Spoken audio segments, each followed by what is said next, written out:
कहाँ से आई आप? दीपालपुर। किसके साथ आई हैं? गुंडागर्दी नहीं चलेगी, डाकू लुटेरे खैर मनाए। वजीर आजम ने पुलिस को टास्क दे दिया, दीपालपुर में खातून वकील का अगवा और तशद्दुद। वजीर आजम एक्शन में आ गए।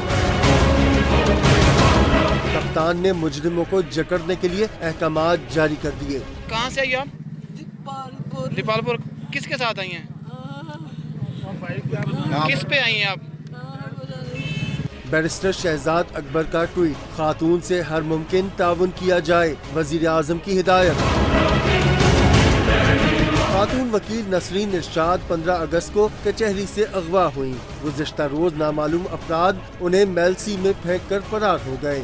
SP इन्वेस्टिगेशन ने मामले की छानबीन के लिए टीम तश्कील दे दी।